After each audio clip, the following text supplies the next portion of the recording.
ओ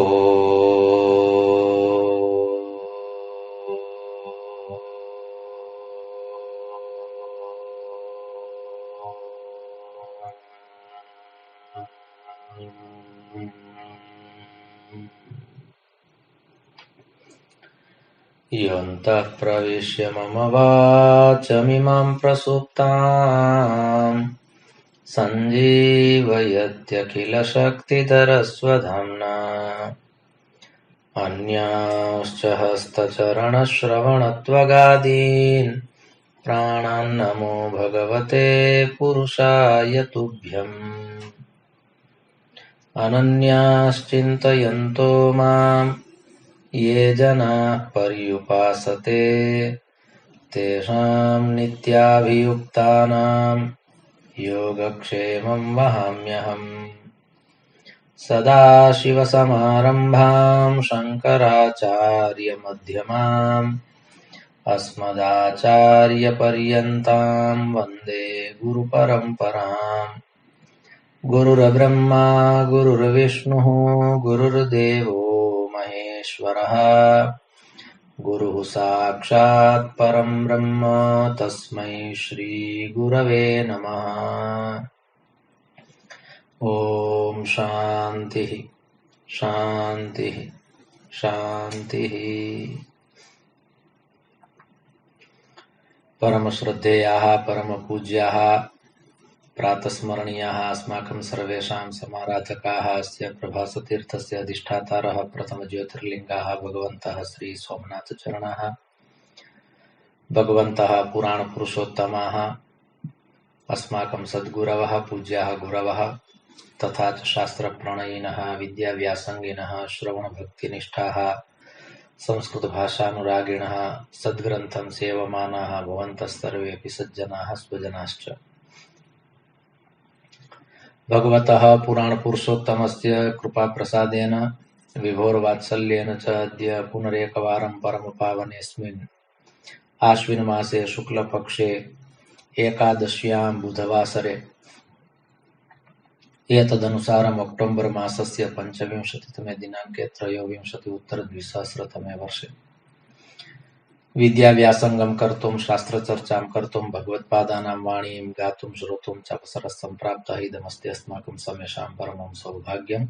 अत्रावसरे भवत्सुविराजमानं परमात्मानं नत्वा भवतां सर्वेषाम् एकतन्त्रेण स्वागतं च कृत्वा एकादश्याः प्रणतिपुरस्सरम् अस्माभिः मङ्गलाचरणपूर्वकम् एतस्य व्याख्यानस्य शुभारम्भः विधीयते। सर्ववेदान्तसिद्धान्तगोचरं तमगोचरं गोविन्दं परमानन्दं सद्गुरुं प्रणतोऽस्म्यहम्। अत्र तत्त्वमसि इति महावाक्यस्य चर्चा चलति। चर्चायामस्यां 4 उदाहरणानि प्रदत्तानि सन्ति। अत्र अभिधेयार्थः वा सामान्यः अर्थः एतस्य महावाक्यस्य न स्वीकर्तव्यः, अपि तु कश्चित् विशिष्टार्थः स्वीकर्तव्यः अस्ति, सूचितार्थः स्वीकर्तव्यः अस्ति, लक्षितार्थः ग्राह्यः अस्ति। तत्र चर्चा अत्र अस्माभिः विधीयते। तत्त्वं पदाभ्यामभिधीयमानयोर्ब्रह्मात्मनोऽशोधितयोर्यदीत्थम् श्रुत्या तयोस्तत्त्वमसीति सम्यगेकत्वमेव प्रतिपाद्यते मुहुः। ऐक्यं तयोर्लक्षितयोर्न वाच्ययोर्निगद्यतेऽन्योन्यविरुद्धधर्मिणोः खद्योतभान्वोरिव राजभृत्ययोः कृपाम्बुराश्पूपाम्बुराश्योः परमाणुमेर्वोः। श्रुतेः इदं वचनं श्रुतिवाक्यमस्ति तत्त्वमसि।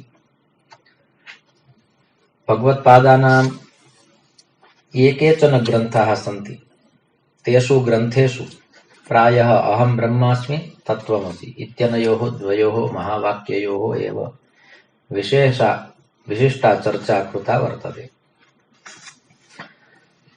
तत्र श्रुतिः कथयति अत्र त्वम् अर्थात् अंशः, तत् अर्थात् अंशी एकम्। त्वम् अर्थात् जीवः, तत् अर्थात् ब्रह्म। द्वितीय, त्वम अर्थात आत्मा, तत् अर्थात परमात्मा, अयमपि एकः अर्थः भवति। सूचितार्थः स्वीक्रियते, लक्ष्यार्थः स्वीक्रियते, तदानीमेव एतद् महावाक्यं ज्ञातुं शक्यते। नान्यथा परब्रह्मणः परमात्मनः ईश्वरस्य तुलना कदापि अनेन शरीरेण सह भवितुं नार्हति। अस्माकं शरीरस्य ये गुणधर्माः सन्ति, एवं च ईश्वरस्य यत् स्वरूपमस्ति, ईश्वरः अपि समये समये शरीरं गृहीत्वा एव आगच्छति। वाल्मीकिरामायणे एकं वाक्यमस्ति, रामो विग्रहवान् धर्मः। अत्र विग्रहवान् इत्यस्य अर्थः भवति शरीरवान्। परमात्मा अपि समये समये शरीरं धृत्वा आगच्छति। किन्तु अस्माकं यत् शरीरमस्ति, तत् शरीरं पञ्चमहाभूतैः निर्मितमस्ति। परमात्मनः यत् स्वरूपं भवति, यत् शरीरं भवति, यः विग्रहः भवति, महाभूतैः निर्मितः सः विग्रहः तत् शरीरं न भवति। अयम् एकः महान् भेदः अस्ति। अतः अत्र तत्त्वमसि इत्यस्मिन् महावाक्ये अस्माभिः शारीरिकदृष्ट्या तुलना कर्तव्या नास्ति। परब्रह्मणा सह, परमात्मना सह, ईश्वरेण सह शारीरिकी इयं चर्चा नास्ति। मानसिकी अपि चर्चा नास्ति। बौद्धिकी अपि चर्चा नास्ति। पारिवारिकी, कौटुम्बिकी, सामाजिकी चर्चा अस्ति इति वक्तुम् अवसरः एव नास्ति। कारणम् अत्र कुटुम्बस्य, परिवारस्य, समाजस्य चर्चा एव नास्ति। अयं ग्रन्थः एव तादृशः अस्ति यत्र परिवारवादः नास्ति, कुटुम्बवादः नास्ति, एवं च समाजस्य अपि एकः अपि विषयः अत्र न स्पृशति। अतः अधिकाधिका काचित् चर्चा भवति चेत् सा चर्चा भवति बौद्धिकी, सा चर्चा भवति मानसिकी, अथवा पारमार्थिकी या चर्चा अस्ति, सा चर्चा अस्ति आत्मिकी। अतः अत्र तत्त्वमसि इत्यस्मिन् महावाक्ये परब्रह्मणा सह यस्य तुलना कृता वर्तते, सा तुलना शारीरिकी नास्ति। सा चर्चा मानसिकी अपि नास्ति, सा तुलना मानसिकी नास्ति, सा तुलना बौद्धिकी अपि नास्ति। कारणम् ईश्वरः मनो गोचरः नास्ति, बुद्ध्या अपि गोचरः नास्ति। तर्हि इन्द्रियैः अयम् ईश्वरः गोचरः भवितुमर्हति इति तु कथनस्य विषयः एव नास्ति। तत्त्वमसि इत्यस्मिन् वाक्ये सूचितार्थः, लक्ष्यार्थः स्वीकर्तव्यः अस्ति। तस्य इदमेकमेव कारणं वर्तते। परब्रह्मणा सह जीवात्मनः या तुलना कृता वर्तते, या समानता दर्शिता अस्ति, सा समानता, सा तुलना पारमार्थिकी दृष्ट्या एव कृता वर्तते, न तु भौतिकी दृष्ट्या, न तु शारीरिकी दृष्ट्या, न तु मानसिकी दृष्ट्या, न तु बौद्धिकी दृष्ट्या। ईश्वरस्य मनः न भवति, ईश्वरस्य बुद्धिः कल्पनां कर्तुं न शक्यते। कारणं कर्तुम् अकर्तुम् अन्यथा कर्तुं समर्थः अस्ति इति कृत्वा अस्माकं बुद्धिः तत्र न गच्छति। शास्त्रेषु तथा उक्तमस्ति यत् भगवतः नारायणस्य मनः अस्ति देवर्षि नारदः इति कृत्वा सः देवर्षि नारदः सर्वत्र परिभ्रमति, सर्वदा परिभ्रमति। कारणं मनसः अयं विषयः परिभ्रमणम् इति। तर्हि मनसः परिभ्रमणं नाम देवर्षि नारदः मनः अस्ति। एतस्य एकः अर्थः भवति अस्माकं मनः सर्वत्र परिभ्रमति, किन्तु मनः अस्मासु एव भवति।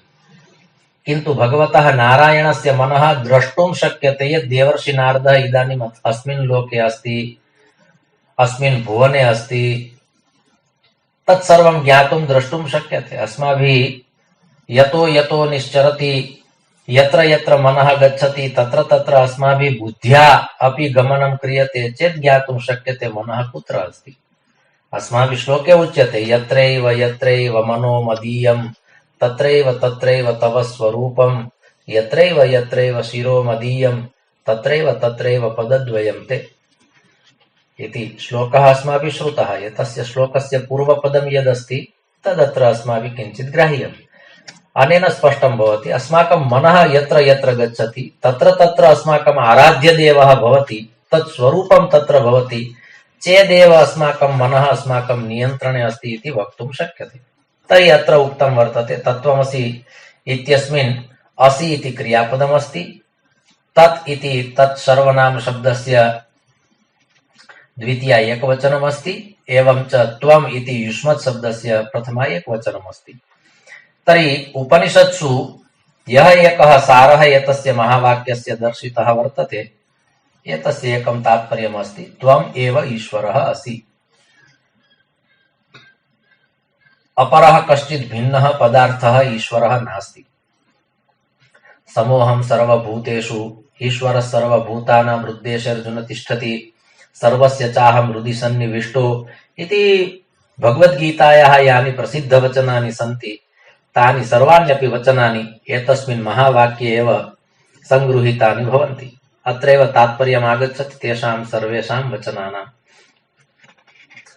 तर्हि ईश्वरः मनसा ज्ञातुं न शक्यते, ईश्वरः बुद्ध्या ज्ञातुं न शक्यते।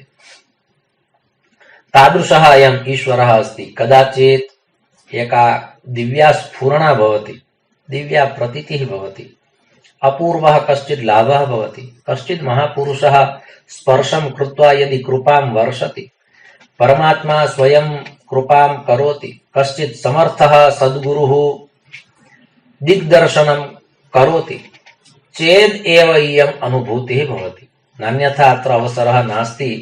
केवलं तत्त्वमसि तत्त्वमसि इति वाक्यस्य रटनाभ्यासः भवति, किन्तु एतस्य महावाक्यस्य यत् तात्पर्यमस्ति तत् तात्पर्यं पूर्णतया ज्ञातुं न शक्यते।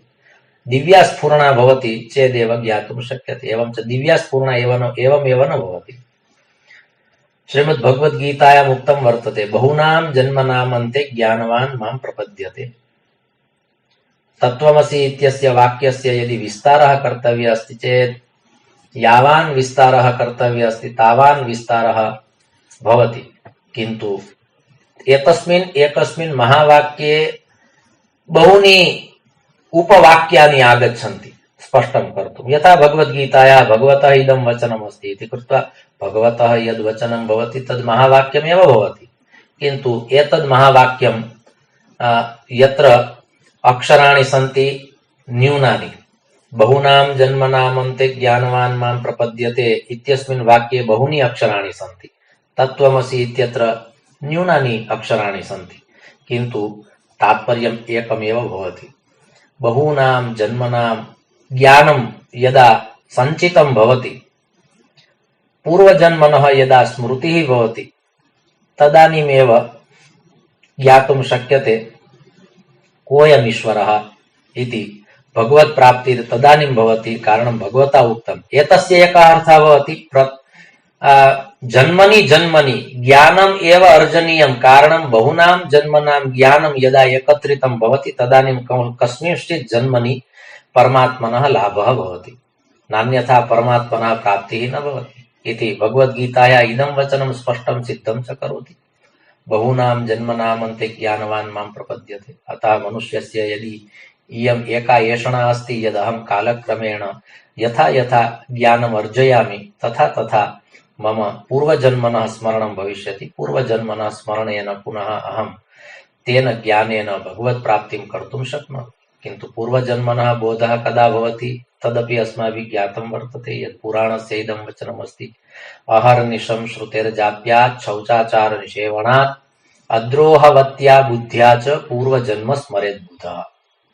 एतादृशः श्लोकः अस्ति। पूर्वजन्मनः स्मरणं कर्तव्यमस्ति चेत् त्रयः उपायाः शास्त्रेषु निर्दिष्टाः सन्ति। अहर्निशं दिवारात्रौ अस्माभिः वेदानाम्, उपनिषदां, शास्त्राणां, भगवद्गीतायाः, पुराणानाम् एव अभ्यासः कर्तव्यः। तत्रैव चिन्तनमस्तु। अहर्निशं श्रुतेर्जाप्यात्, अत्र श्रुतिः नाम वेदः, वेदान्तं यावत्, अर्थात् अस्माकं श्रुतयः स्मृतयः शास्त्राणि, तेषां शास्त्राणाम् एव अहर्निशं चिन्तनं। शास्त्रं विना अन्यत् किमपि न सेवनीयम् इति। शौचाचार निषेवणात्, शास्त्रस्य याः आचारसंहिताः सन्ति तासां परिपालनं कर्तव्यम् इति शौचाचार। पवित्रता विषये जागरणम् इति शौचाचारः। शास्त्रेषु निर्दिष्टाः उपायाः ये सन्ति तेषाम् उपायानां परिपालनम्। एवं च तृतीयः उपायः अस्ति अद्रोहवत्या बुद्ध्या च। अस्माकं बुद्धिः कदापि कस्यापि द्रोहं न करोति एतादृशी बुद्धिः अस्ति चेदेव पूर्वजन्म स्मरेत् बुधः कश्चित् बुधपुरुषः पूर्वजन्म स्मर्तुं शक्नोति सर्वेषां तत्र सामर्थ्यं नास्ति सर्वेषां तत्र एकाग्रता अपि नास्ति सर्वेषां तादृशी इच्छा अपि नास्ति सर्वेपि एतस्मिन् विषये न जानन्ति अतः ये जानन्ति तैः तत्र आयासः कर्तव्यः भवति तर्हि महावाक्यस्य इदमेव तात्पर्यमस्ति तत् नाम ईश्वरः त्वं नाम जीवः वा आत्मा पंच महाकोशेभ्यः भिन्नः अयमात्मा अंतःकरण चतुष्टयं यदस्ति तस्मादपि भिन्नः अयमात्मा अन्येभ्यः पदार्थेभ्यः अयमात्मा भिन्नः अस्ति इति सिद्धं कर्तुम् अस्माभिः भगवत्पादानामेव यत् निर्वाण षट्कम् अस्ति तस्मिन् षट्के षट् श्लोकेषु प्रतिश्लोकं ये तत्र बोधाः निर्दिष्टाः सन्ति यानि तत्र त्रीणि वाक्यानि सन्ति तत्र त्रिषु वचनेषु व्यतिरेक पद्धत्या अंतिम चरणे अन्वय पद्धत्या भगवत्पादैः अयमेव बोधः तत्र प्रतिपादितः वर्तते यथा मनोबुद्धि अहंकार चित्तानि नाहं न च श्रोत्र जिह्वे न च घ्राण नेत्रे न च व्योम भूमिर्न तेजो न वायुः चिदानंद रूपः शिवोऽहं शिवोऽहं तर्हि एतस्मिन् श्लोके आदौ त्रीणि वचनानि यानि सन्ति तत्र न न न इति उक्तमस्ति न बुद्धिः न अहंकारः न चित्तं न मनः न वाक् न पाणि न पादः न पायु न उपस्थः किमपि न तर्हि किम् तर्हि पुनः अन्वय पद्धत्या उक्तं यत् चिदानंद रूपः शिवोऽहं शिवोऽहम् अहं चिदानंद रूपः अस्मि अत्र चित् शब्दस्य अर्थः अस्ति ज्ञान अहं ज्ञान रूपः अस्मि अस्मासु सर्वेषु तद् ज्ञानं निहितमस्ति यस्य ज्ञानस्य संशोधनार्थं वयं निर्गताः इति वयम् आकलयामः किन्तु तथा नास्ति ज्ञानम् अस्मासु निहितमस्ति केवलं कश्चित् महापुरुषः आगत्य तस्य ज्ञानस्य जागरणं कारयति इति कृत्वा अस्माभिः अवगम्यते यदिदानीम् अयं बोधः जातः इदं ज्ञानं मया प्राप्तमिति अन्यत् किमपि नास्ति तर्हि मनुष्यस्य आत्मा आत्मना सह एव परमात्मनः तुलनां कर्तुं शक्यते शरीरेण सह प्राणैः सह मनसा सह बुद्ध्या सह अहंकारेण सह चित्तेन सह एतैः पदार्थैः कदापि परमात्मनः तुलनां कर्तुं न शक्यते इति कृत्वा अत्र अस्माभिः तत्त्वमसि इत्यत्र त्वं शब्दस्य कः अर्थः ग्राह्यः तर्हि निर्वाणषट्के चिदानन्दरूपः शिवोऽहं शिवोऽहम् इत्यत्र शिवशब्दस्य यः अर्थः ग्राह्यः अस्ति स एव अर्थः अत्र अस्माभिः ग्राह्यः वर्तते अतः भगवत्पादानां यानि स्तोत्राणि सन्ति तेषु स्तोत्रेषु एकस्मिन् वाक्ये एतादृशः कश्चित् गभीरार्थः निगूहितः भवति अस्माभिः स च गभीरार्थः ज्ञेयः भवति सर्वेषु श्लोकेषु न भवति किन्तु कुत्रचित् एतत् सर्वं निर्दिष्टं वर्तते ब्रह्मतत्त्वं यदस्ति तस्य व्याप्तिः अस्ति ईश्वरः व्यापकः अस्ति सर्वत्र अस्ति कारणम् इति कृत्वा एव परमात्मनः एकं नाम एका संज्ञा अस्ति समष्टिः समष्टिः नाम व्याप्तिः यदा जीवात्मनः चर्चा आगच्छति चेत् तत्र आगच्छति व्यष्टिः व्यष्टेः सम्बन्धः समष्ट्या सह अत्र तर्हि भौतिकशरीरस्य तुलनायै अयं विषयः नास्ति आध्यात्मिक विषयस्य वा आध्यात्मिक शरीरस्य तुलनायै अयं विषयः अस्ति शास्त्रेषु उक्तं वर्तते शरीरं त्रिविधम् अस्ति किन्तु एकस्यापि शरीरस्य तुलना ब्रह्मणा सह कर्तुं न शक्यते स्थूल शरीरं तु ब्रह्मणा सह तुलनां कर्तुं समर्थं नास्त्येव किन्तु सूक्ष्म शरीरमपि अत्र योजयितुं न शक्यते कारणशरीरमपि ईश्वरेण सह तुलनां कर्तुं न शक्यते अतः शरीरात् अयं विषयः भिन्नः इति अस्माभिः ज्ञातम् एतस्मिन् शरीरे यत् तत्त्वमस्ति तत् तत्त्वं तदेव तत्त्वमस्ति यस्य तत्त्वस्य पारमार्थिक दृष्ट्या अत्र चर्चा कृता वर्तते अतः एतस्मै एकः एव शब्दः प्रयुक्तः वर्तते अध्यात्म इति आत्मनि अधितिष्ठति इति अध्यात्मम् अध्यात्म शब्दस्य कः अर्थः भवति पूर्वमपि अस्माभिः ज्ञातं वर्तते यत् अध्यात्म शब्दस्य कोऽर्थः तर्हि अध्यात्म शब्दस्य अर्थः भवति यस्य मनुष्यस्य यस्य साधकस्य यस्य भक्तस्य जीवने केन्द्रस्थाने आत्मा एव अस्ति, अन्यत् किमपि नास्ति। न गृहं, न परिवारः, न धनं, न सुखं, न अन्याः काश्चन ऐषणाः, एवं च न मनः, न बुद्धिः, न प्राणः, न कोशाः, न इन्द्रियाणि, न महाभूतानि। एतेषु एकमपि तत्त्वं यस्य केन्द्रस्थाने नास्ति। आत्मनि अधितिष्ठति इति अध्यात्म। अध्यात्म शब्दस्य अर्थः अस्माभिः अत्र विशेषतया ग्राह्यः। कारणम् आत्मकल्याणाय परमात्मना इदं जीवनं प्रदत्तम् अस्ति इति कृत्वा अस्माभिः आत्मा लक्ष्यीकृत्य एव एतत् सर्वं विचारणीयमस्ति, विशेषतः एकादश्याम्। कारणम् अत्र एकादश इन्द्रियैः सह आत्मनः उपासना सम्भूय कर्तव्या वर्तते इति कृत्वा इदम् उक्तमस्ति। अतः ब्रह्मतत्त्वम् एव व्यापकम् अस्ति। एतस्य महावाक्यस्य उपनिषत्सु बहुधा चर्चा कृता वर्तते, बहु प्रतिपादनं कृतमस्ति। अतः त्रिभिः वा त्रिभ्यः शरीरेभ्यः अपि इदं चैतन्यतत्त्वं भिन्नम् इति अस्माभिः ज्ञातम्। एतस्य ब्रह्मतत्त्वस्य प्रकाशः कश्चित् विलक्षणः अस्ति। अस्माकं शरीरस्यापि एकः प्रकाशः अस्ति। कदाचित् कदाचित् कस्यचित् तेजः यदि प्रकाशितं भवति चेत् ज्ञातुं भवति। नान्यथा महापुरुषाः प्रायः तेजः आच्छाद्य एव तिष्ठन्ति, ते न प्रकाशयन्ति यद् मयि एतावत् तेजः अस्ति इति। यथा अग्निः अस्ति किन्तु भस्मना आच्छादितः भवति चेत् ज्ञातुं न शक्यते यदत्र अग्निः अस्ति, किन्तु कश्चित् समीरः वायुः प्रवहति, एवं च अग्निः प्रज्वलितः भवति। तद्वत् तेजः कदाचित् कदाचित् प्रकाशितं भवति। अस्माभिः विचार्यते कश्चित् महापुरुषः अस्ति यस्य भालप्रदेशे, यस्य मुखप्रदेशे काचित् एका विलक्षणा कान्तिः भवति, एकं विशिष्टं तेजः भवति। तत् तेजः कस्य अस्ति? तत् तेजः आत्मनः अस्ति, न तु शरीरस्य। यदा एतस्मात् शरीरात् आत्मा निर्गच्छति, यदि तेजः शरीरस्य अस्ति चेत् आत्मा निर्गच्छति चेदपि तत् तेजः तत्रैव भवतु, किन्तु इदं तेजः अत्र न भवति। तेजः शब्द नपुंसकलिङ्गे अस्ति। तेजः, तेजसी, तेजांसि एवं प्रकारेण रूपाणि भवन्ति। मूलतः शब्दः अस्ति तेजस्। तेजः, तेजसी, तेजांसि, तेजः, तेजसी, तेजांसि, तेजसा, तेजसोभ्यां, तेजसोभिः एवं प्रकारेण रूपाणि भवन्ति। तर्हि तेजः शरीरस्य नास्ति, आत्मनः अस्ति। अतः आत्मा, तेजस्वी आत्मा शरीरात् निर्गच्छति, पश्चात् इदं शरीरं निस्तेजः भवति वा निस्तेजं भवति। कारणम् एतस्मात् शरीरात् तेजः न प्राप्तमासीत् इति कृत्वा शरीरं स्वस्वरूपं प्राप्नोति।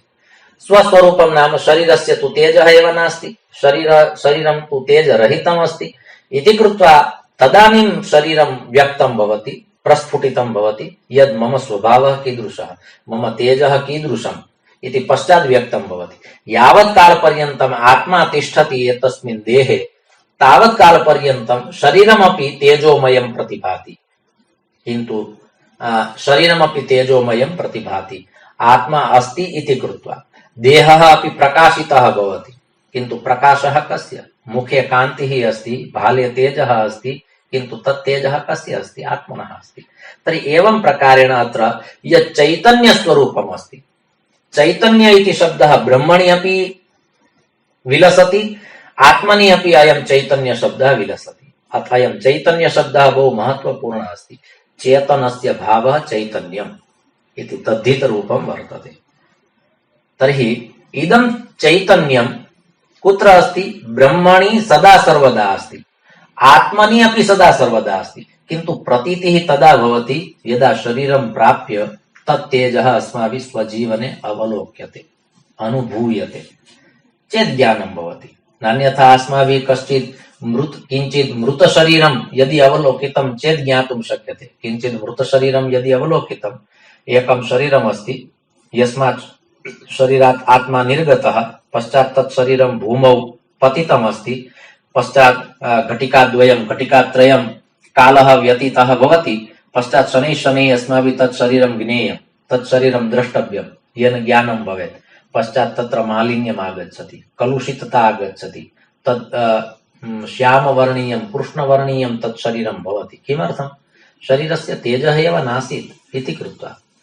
आत्मनः प्रकाशः अस्ति, आत्मनः तेजः अस्ति, कारणं ब्रह्मणा तत् तेजः प्रदत्तं वर्तते, ब्रह्मणा तत् तेजः प्रदत्तम् अस्ति इति कृत्वा अतः अत्र शब्दार्थदृष्ट्या महावाक्यं ज्ञातुम् अवसरः एव नास्ति। तत्त्वमसि इति महावाक्ये अस्माभिः शब्दार्थः न ग्राह्यः, किन्तु तत्र लक्षितार्थः ग्राह्यः, कश्चित् सूचितार्थः ग्राह्यः। अनेन महावाक्येन उपनिषदः किं सूचयन्ति तदस्माभिः ज्ञेयं वर्तते। अतः एतयोः द्वयोः भेदः अस्ति। एतयोः द्वयोः नाम यः मनुष्यः शरीरं दृष्ट्वा जीवति तस्य जीवनं भिन्नम् अस्ति, यः मनुष्यः आत्मानं दृष्ट्वा जीवति तस्य जीवनं भिन्नम् अस्ति। एवं च तत्त्वमसि इति वाक्यस्य तत्रैव लक्षितार्थः प्रकटितः भवति, यः आत्मदृष्ट्या जीवति। हनुमान् अपि कथयति, जीवबुद्ध्या देहबुद्ध्या तु दासोऽस्मि, जीवबुद्ध्या त्वदंशकः, आत्मबुद्ध्या त्वमेवाहम् इति मे निश्चिता मतिः। अत्र आत्मबुद्ध्या कारणं तत्र समानता अस्ति। हनुमान् कथयति यथा अहम् अस्मि तथैव त्वम् असि, यथा अहम् अस्मि इति अहं ब्रह्मास्मि, तथैव त्वम् असि इति तत्त्वमसि। एतयोः द्वयोः महावाक्ययोः एव सम्पर्कः सम्बन्धः अस्ति। हनुमान् स्पष्टरूपेण कथयति, भगवन्तं श्रीरामचन्द्रम् उद्दिश्य कथयति, आत्मबुद्ध्या त्वमेवाहम्। यदि आत्मदृष्ट्या अहं विचारं करोमि, यदि आत्मदृष्ट्या अहं स्वपरिचयं ददामि चेत् त्वमेवाहम्, त्वम् एव अहम्, अहम् एव त्वम् इति अद्वैत भावः तत्र हनुमता अपि प्रतिपादितः प्रकटितः वर्तते। तर्हि अत्रापि तेनैव प्रकारेण अस्माभिः स्वीकर्तव्यम्। यदि शरीरदृष्ट्या तुलना क्रियते चेत् कुत्र पिपीलिका एवं च कुत्र गजः, कुत्र अजा एवं च कुत्र मकरः, तुलनां कर्तुम् एकः अपि अवसरः नास्ति। यदि बाह्य जगत् दृष्ट्या तुलना क्रियते चेत् अत्र बाह्य जगत् नाम शरीरं, शरीरं द्रष्टुं शक्यते इति कृत्वा अस्माभिः प्रायः तुलना शरीरं दृष्ट्वा एव क्रियते।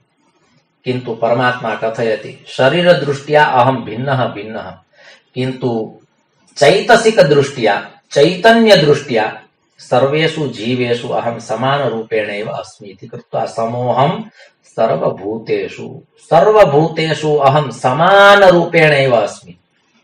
पिपीलिकायाः शरीरं लघु अस्ति, गजस्य शरीरं बहु विशालम् अस्ति चेत् मम उपस्थितिः अपि तत्र लघ्वी एवं च गुर्वी अस्ति इति न, किन्तु मम उपस्थितिः तत्र समाना एव वर्तते। पिपीलिकायां यादृशः आत्मा अस्ति, यावान् आत्मा अस्ति, तादृशः तावान् एव आत्मा गजे अपि अस्ति। किन्तु एषा समाना दृष्टिः कदा आगच्छति, कस्मिन् आगच्छति? यः ज्ञानवान् अस्ति स एव वक्तुं ज्ञातुं च शक्नोति यदेतेषु सर्वेषु जीवेषु समत्वम् अस्ति। श्रीमद्भगवद्गीतायां भगवता उक्तं वर्तते, विद्या विनय संपन्ने ब्राह्मणे गविहस्तिनि शुनि चैव स्वपाके च पंडिताः समदर्शिनः। समदर्शिनः नाम सर्वेषु जीवेषु सर्वेषु शरीरेषु यः आत्मानं समानरीत्या पश्यति स एव पंडितः, स एव ज्ञानी, स एव महापुरुषः, स एव बुद्धपुरुषः, स एव तत्त्ववेत्ता। तर्हि अस्माभिः चैतन्यस्य परिचयः प्राप्तव्यः अस्ति, अन्यस्य तत्त्वस्य न, चैतन्यस्य परिचयः। चैतन्यस्य परिचयाय इदं महावाक्यं वर्तते। यद् महावाक्यम् अस्माभिः अत्र सूचितार्थेन स्वीकर्तव्यमस्ति। एतस्य सम्पूर्णस्य विश्वस्य तात्पर्यमस्ति ब्रह्मतत्त्वम्, सम्पूर्णस्य जगतः तात्पर्यमस्ति ब्रह्मतत्त्वम्, समग्रस्य ब्रह्माण्डस्य तात्पर्यमस्ति ब्रह्मतत्त्वम्। किन्तु तादृशमेव एकं ब्रह्मतत्त्वम् अस्मासु अपि निहितं वर्तते इति कृत्वा उपनिषत्सु अपरमपि एकं महावाक्यम् आगतं, यत् पिण्डे तद् ब्रह्माण्डे। परमात्मना सम्पूर्णस्य जगतः रचना कृता, पश्चात् परमात्मना ज्ञातं यद् अयं मनुष्यः एकं विशिष्टं सर्जनमस्ति, अतः मम या कृतिः अस्ति, मम या रचना अस्ति, तस्याः रचनायाः तस्याः कृतेः पूर्णपरिचयाय अहम् एतस्मिन् एकं ज्ञानम् उपस्थापयामि। तेन ज्ञानेन अयं ज्ञातुं शक्यते यत् मम शरीरे अस्ति तदेव सकले ब्रह्माण्डे अस्ति इति कृत्वा उक्तं यत् पिण्डे तद् ब्रह्माण्डे। अत्र पिण्डं नाम शरीरं वा पिण्डः अर्थात् शरीरम्। एतस्मिन् शरीरे यत् तत्त्वमस्ति तदेव तत्त्वं सर्वत्र अस्ति। अन्येषु जीवेषु अन्येषु शरीरेषु इदं ज्ञानं नास्ति। पिपीलिका न जानाति तत्त्वमसि इति महावाक्यं किम्। भगवत्पादानां ग्रन्थः विवेकचूडामणि अस्ति इति पिपीलिका न जानाति, गजः न जानाति, अन्य खगाः पक्षिणः पशवः न जानन्ति, मनुष्यः जानाति। कारणं परमात्मा विचारयति यत् मम यत् सर्जनमस्ति, मम या रचना अस्ति, मम या कृतिः अस्ति, तस्याः कृतेः पूर्णपरिचयः कस्मिंश्चिदेकस्मिन् भवतु, येन इदं ज्ञानं स्पष्टं भवेत् यत् मया एव एतत् सर्वं रचितमस्ति, अन्यस्य कस्यचित् रचना इयं नास्ति। अतः किन्तु नामरूपाभ्यां मनुष्यः पुनः मायान्वितः भवति, नाम्नि पतति रूपे पतति इति कृत्वा ईश्वरतत्त्वं पूर्णतया ज्ञातुं न शक्यते। नामरूपाभ्याम् एव मनुष्यस्य पतनं भवति। अतः एतत् पतनं न भवेत् तदर्थं नाम्नः पृष्ठे यात्रा न कर्तव्या, रूपस्य पृष्ठे यात्रा न कर्तव्या। एतयोः द्वयोः यदा मोहः शिथिलः भवति वा न्यूनः भवति वा निर्मूलः भवति, नाम्नः अपि मोहः नास्ति, रूपस्य अपि मोहः नास्ति चेदेव ज्ञातुं शक्यते यत् चैतन्यतत्त्वं किम्, तत्त्वमसि इति महावाक्यं किम्, परब्रह्मणः रचना का। नान्यथा अस्माभिः तु विचार्यते यत् परब्रह्मणः रचना एतावती सुन्दरा अस्ति चेत् सः कीदृशः सुन्दरः स्यात् इति अस्माभिः कल्पना कर्तव्या भवति। यस्य रचना एतावती सुन्दरा सः कीदृशः सुन्दरः स्यात्। एतादृशम् एकं भावगीतमपि अस्ति हिन्दी भाषायां, महत्वपूर्णं तद्गीतमस्ति। तद्गीतमपि एकवारं श्रोतव्यमस्ति। बहु उत्तमाः भावाः तत्र निर्दिष्टाः सन्ति। तर्हि चैतन्यदृष्ट्या, आत्मिकदृष्ट्या, पारमार्थिकदृष्ट्या एव एतस्य महावाक्यस्य परिचयः भविष्यति, नान्यथा न भविष्यति। अत्र चत्वारि उदाहरणानि प्रदत्तानि। क्व सूर्यः, क्व खद्योतः, क्व राजा, क्व सेवकः, क्व कूपः, क्व सागरः, एवं च क्व परमाणुः, एवं च क्व सुमेरुः। एवं प्रकारेण अत्र प्रोक्तं वर्तते इति एतस्य महावाक्यस्य तात्पर्यमत्र। यदि चतुर्भिः उदाहरणैः अपि ज्ञातुं न शक्यते चेत् भवन्तः विचारयन्तु, भवन्तः न ज्ञास्यन्ति एव। अतः एकादश्यां विशेषेण अस्माभिः एतस्मिन् विषये एव पारमार्थिकं चिन्तनं कर्तव्यमस्ति इति धिया तत्त्वमसि इति महावाक्यं भगवत्पादैः तु प्रतिपादितं, किन्तु अस्माकं मनसि एतद् वचनं स्थिरं जातं वा न इति पारमार्थिकदृष्ट्या चिन्तनपुरस्सरम् अस्माभिः अद्यतनया काचित् यात्रा कर्तव्या वर्तते। कालः सञ्जातः इति कृत्वा अयं जनः अत्रैव द्वाभ्यां श्लोकाभ्यां परिपूर्णं करोति। धर्मस्य विजयो भूयाद् धर्मस्य पराभवः, प्राणिनां चैव सद्भावः भूयाद् विश्वस्य मङ्गलम्। सर्वे भवन्तु सुखिनः, सर्वे सन्तु निरामयाः, सर्वे भद्राणि पश्यन्तु, मा कश्चित् दुःखभाग् भवेत्। ॐ शान्तिः शान्तिः शान्तिः। ॐ